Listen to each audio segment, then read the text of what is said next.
안녕하세요. 책먹선이에요.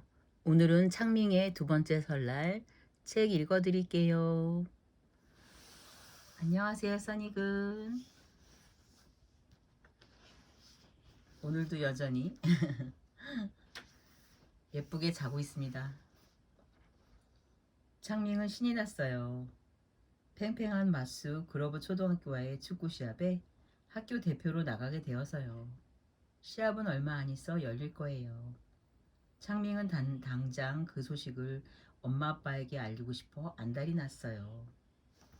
하지만 그 소식을 들은 엄마 아빠의 표정이 어두웠어요. 창민, 그때쯤이면 우리는 중국에 가 있잖니. 잊었어? 엄마가 말했어요. 창민은 며칠 뒤 중국에 가기로 되어 있었어요. 왜냐하면 처음으로 중국에 가게 된 것이었어요. 중국에 계신 할머니와 함께 새해를 맞이하기로 했지요. 난 안 갈래요. 안 가요. 진짜 중요한 시합이란 말이에요. 하지만 비행기 표까지 끊어둔 걸. 게다가 할머니가 우리를 기다리고 계시잖니. 아빠가 말했어요. 갑자기 창밍은 세상에서 가장 불안한 아이가 되어버렸어요. 난 중국에 안 갈 거야. 창밍은 외쳤어요. 이 일로 창밍은 자신이 중국인이라는 사실마저 싫어졌어요. 다음날 학교에서 돌아온 창밍이 엄마에게 말했어요. 내 이름은 이상해요. 왕창밍. 무슨 이름이 이래요? 선생님이 내 이름을 쓸 때만 왕자를 맨 앞에 쓰는 게 싫어요. 그건 내 성이잖아요. 다른 아이들은 이름 먼저 성은 나중에 쓴단 말이에요. 하지만 중국 이름은 그렇게 쓰는 게 맞는 걸. 엄마는 한숨을 쉬며 말했어요. 그건 나도 알아요. 하지만 다른 애들은 다 성 앞에 이름을 먼저 쓰는데 왜 나만 다르게 써야 하냐고요. 엄마는 고개를 절레절레 흔들었어요. 무척 슬퍼 보였지요. 창밍의 엄마는 중국인이라는 사실을 자랑스러워했으니까요. 창밍의 엄마 아빠가 중국에서 아일랜드로 건너와 아기를 낳았을 때 밤하늘의 보름달이 밝게 빛나고 있었어요. 저것 봐, 우리 아기의 특별한 날이야. 엄마가 말했어요. 엄마 아빠는 아기의 이름을 창밍이라고 지었어요. 그건 중국말로 영원히 밝게 빛나는 이라는 뜻이에요. 아가야, 저 달처럼 영원히 밝게 빛나렴. 엄마가 말했어요. 하지만 창밍은 영원히 밝게 빛나는 같은 이름으로 불리고 싶지 않았어요. 다른 친구들처럼 그냥 평범한 이름이 더 좋았어요. 이제 할머니한테 전화도 안 받을 거예요. 아무리 먼 중국에서 전화하시는 거라 해도 말이에요. 창밍이 말했어요. 창밍의 할머니는 베이징에 살고 계세요. 창밍의 가족과는 한 달에 한 번 통화하지요. 할머니는 창밍을 사진으로만 봤지 한 번도 만난 적이 없어요. 엄마는 몇 달에 한 번씩 할머니에게 창밍의 사진을 보내드렸어요. 그래서 할머니는 창밍에 대해 모르는 게 없어요. 창밍도 할머니에 대해 잘 알고 있어요. 집에는 할머니의 사진이 많이 걸려 있어요. 집에서는 창밍과 엄마 아빠 모두 중국어로 말해요. 그래서 창밍은 할머니와 중국어로 이야기를 나눌 수 있어요. 그 다음날 창밍은 엄마 아빠에게 말했어요. 내가 왜 한 번도 만난 적 없는 할머니를 신경 써야 돼요? 창밍, 할머니를 공경해야지. 할머니는 연세가 많으신 데다 지혜로운 분이니까. 할머니는 네가 아직 모르는 것들을 많이 알고 계신단다. 아빠의 말에 창밍은 말문이 막히고 말았어요. 하지만 이내 적당한 말이 떠올랐어요. 제가 학교를 위해 뛸 수 있는 멋진 기회란 말이에요. 선생님도 우리 반 아이들에게 그렇게 말씀하셨다고요. 저런, 창민이 얼마나 속상했으면 이럴까요. 속상하기는 엄마 아빠도 마찬가지였어요. 창민이 학교 대표 선수로 뽑혔다는 사실을 무척 기뻐했으니까요. 하지만 이제 와서 비행기표를 바꿀 수도 만날 날만을 손꼽아 기다려온 할머니를 실망시킬 수도 없었어요. 지금 네 기분이 어떨지 아빠도 충분히 이해해, 장민. 하지만 중국에 가는 게 축구 시합에 나가는 것보다 더 신나지 않니? 아빠가 말했어요. 축구 시합보다 더 신나는 일이라고요? 창민에게 세상에서 이번 시합보다 더 중요한 건 없었어요. 난 중국에 안 갈 거예요. 여기 남을 거라고요. 창민이 말했어요. 결국 창민이 엄마는 담임 선생님과 의논해 보기로 마음먹고 페퍼 선생님을 찾아갔어요. 엄마는 페퍼 선생님에게 요 며칠 창민이 어땠는지 털어놓았어요. 창민은 꼭 시합에 나가서 학교를 위해 뛰고 싶어 해요. 그래서 중국에 계신 할머니 댁에도 가지 않겠다고 버티면서 심술을 부리고 있어요. 저도 이렇게 된 게 속상하지만 그렇다고 여행을 취소할 수도 없는 노릇이니 어떡하죠, 선생님? 이야기를 다 듣고 난 뒤 페퍼 선생님이 말했어요. 창민이 정말 실망했겠네요. 다행히 제가 도와드릴 수 있을 것 같아요. 우리 반에서는 다른 나라 사람들이 이렇게 어떻게 살아가는지 배우는 시간이 있거든요.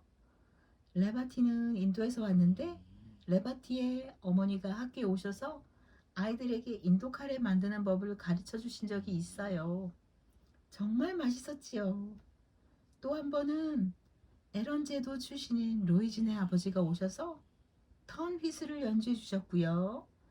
그때 아이들이 아주 신이 나서 턴 휘슬 부는 방법을 배우겠다고 야단이었어요. 그런 수업이 있는지는 몰랐어요. 창민이 엄마가 말했어요. 페퍼 선생님은 헤어지기 전에 창민이 엄마에게 당부했어요. 내일 아침에 창민을 학교에 조금 늦게 보내주세요. 선생님이 도와주신다는 말에 창민이 엄마는 마음이 놓였어요. 창민이 다시 예전 모습을 되찾을 거라고 생각하니 기뻤어요. 엄마는 콧노래를 부르며 집으로 돌아왔어요. 그날 저녁에 창민이 국수는 안 먹을 거라며 피자를 달라고 졸라도 엄마는 그저 웃기만 했어요. 다음날 아침 학교에 조금 늦게 도착한 창민을 선생님과 아이들이 반겨주었어요. 창민, 오늘 너에게 특별한 임무를 맡기기로 했단다. 우리 반 전체를 위해 네가 그 일을 꼭 맡아줘야 해. 그렇지 얘들아? 선생님의 말에 아이들 모두 고개를 끄덕였어요. 이어서 선생님이 말했어요. 넌 곧 있을 축구 시합에 나갈 학교 대표로 선발되었지? 하지만 중국에도 가야 하고. 장밍은 낙심한 듯 고개를 떨구었어요. 그래서 말이다.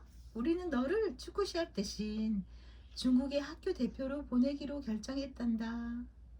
너는 중국의 설날에 맞춰 그곳에 가기로 되어 있지?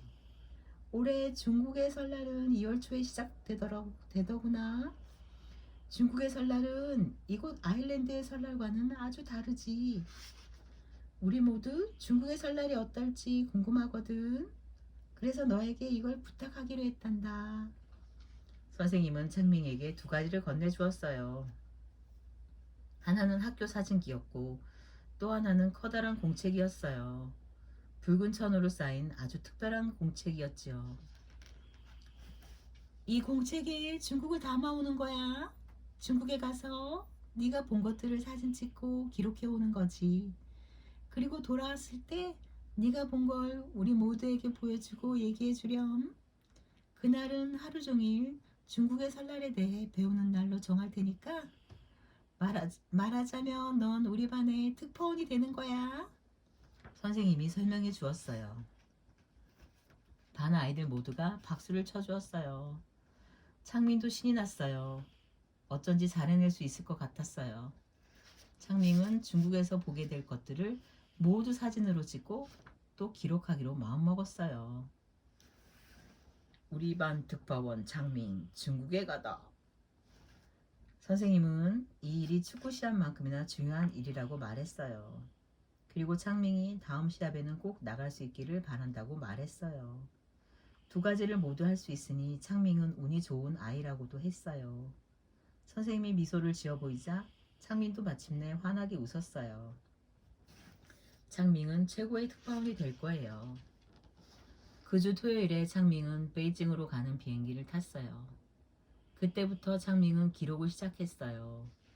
비행기 좌석에 앉자마자 붉은 공책을 펼쳐들고 해가 바뀔 때마다 돌아가며 그 해를 대표한다는 12띠 동물을 그려나갔어요.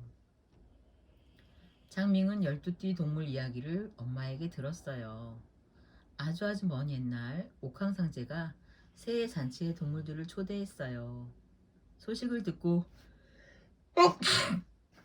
온갖 동물들이 몰려왔지만 먼저 도착한 12동물만 잔치에 참여할 수 있었지요. 옥황상제는 그 12동물을 각 해의 이름으로 정했어요. 뒤늦게 온 동물들은 실망해서 되돌아갔대요. 너는 뱀의 해에 태어났단다. 뱀의 해에 태어난 사람은 마음이 섬세하고 친절하대. 아빠가 말해주었어요. 창밍은 아주 큰 뱀을 그린 다음 밝은 색으로 칠해보았어요. 창밍은 뱀이 자신의 특별한 동물인 것이 마음에 들었고요.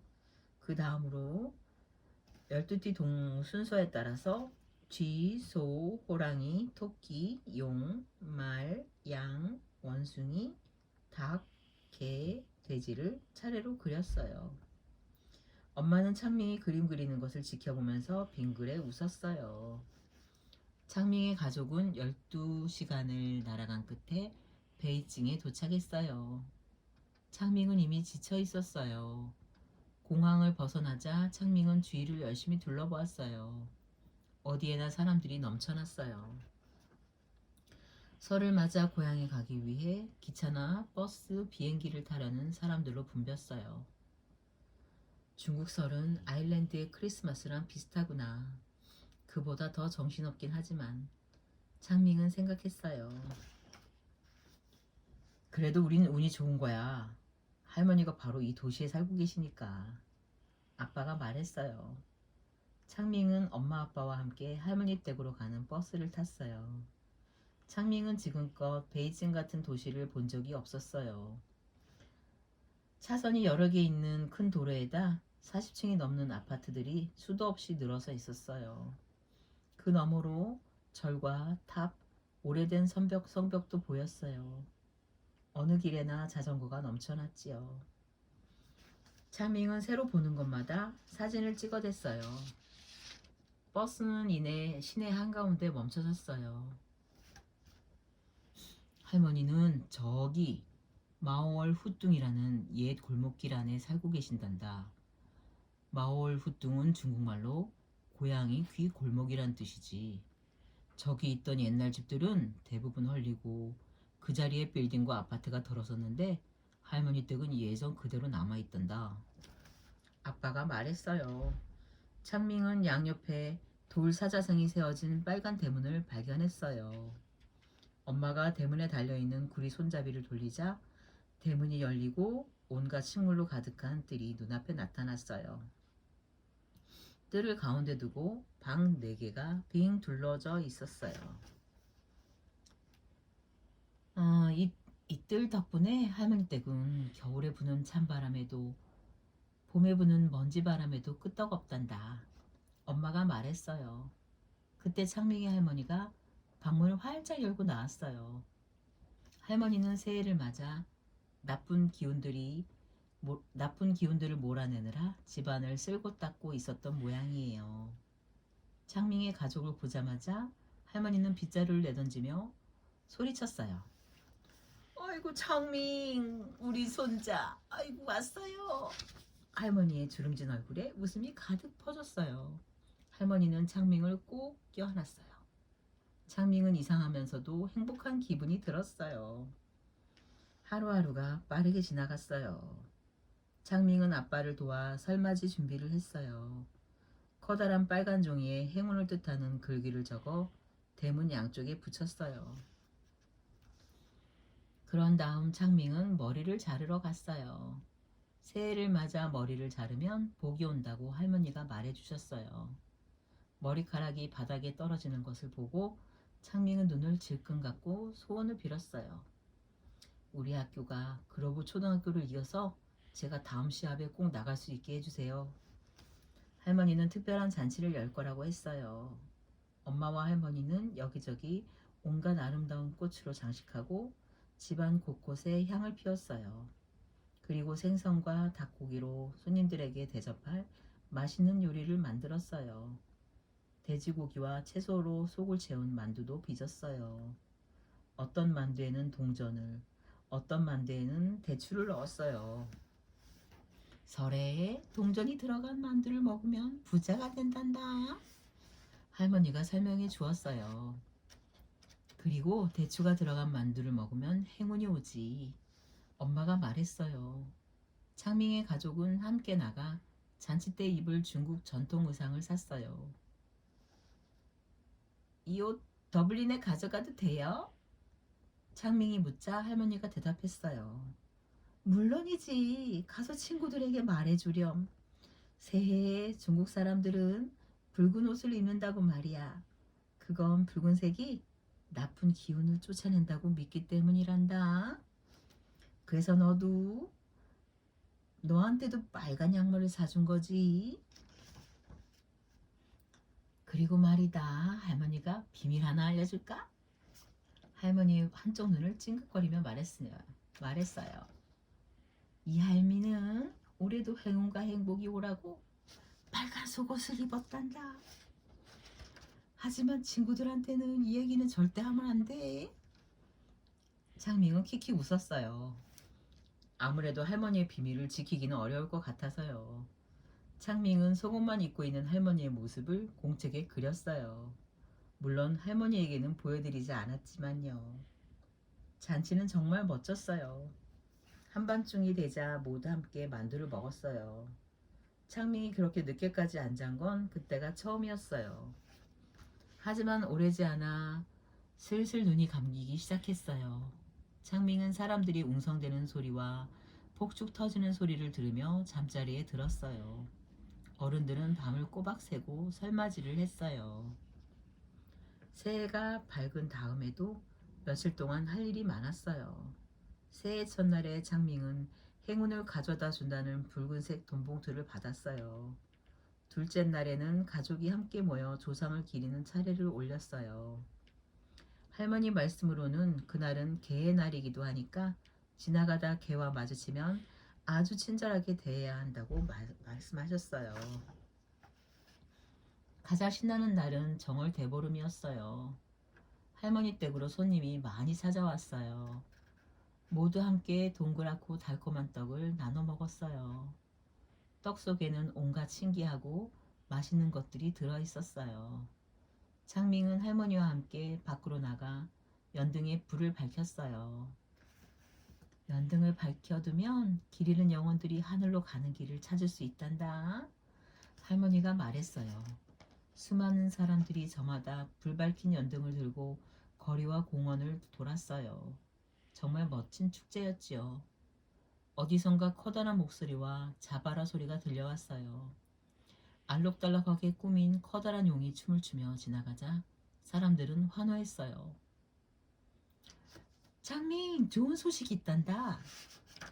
시끌벅적한 가운데 엄마가 큰 소리로 말했어요. 너의 팀이 그로브를 이겼대. 네가 다음 시합에 나갈 수 있게 된 거야. 창밍은 야호 하고 환호성을 질렀어요. 소원이 이루어진 거예요. 나는 특파원에다가 축구 선수까지 된 거야. 창밍의 붉은 공책은 이제 수백 장도 넘는 사진에다 그림과 메모로 빽빽이 채워졌어요. 내가 중국인이라는 게 좋아요. 정말 멋져요. 창밍이 말하자 엄마 아빠는 빙그레 웃었어요. 창밍은 정말 행복했어요. 날이 점점 어두워지면서 연등의 물결이 거리를 온통 주황빛으로 물들었어요. 창밍은 행복으로 가슴이 부풀어 오르는 것 같았어요. 할머니가 창밍을 안아주었어요. 할머니도 분명 창밍과 같은 기분이었을 거예요. 신니엔 꽈이러 할머니가 말했어요. 중국어로 새해 복 많이 받으세요 라는 뜻이지요. 중국을 이해할 수 있는 책입니다. 저희도 명절이 있고요. 아무래도 같은 문화권이다 보니까 비슷한 게 많이 있지요. 이렇게 나의 뿌리를 알아가는 것은 신나고 멋진 일이라는 걸 담고 있는 책이에요. 저희도 저희 뿌리를 자랑스럽게 생각하면서 다른 나라의 문화도 존중해주고 그렇게 살아야 될 것 같아요. 이렇게 현명한 선생님도 좋은 해법을 내는 선생님도 있으면 좋고요. 여러분들도 재미있고 행복한 하루하루 되세요. 사랑합니다.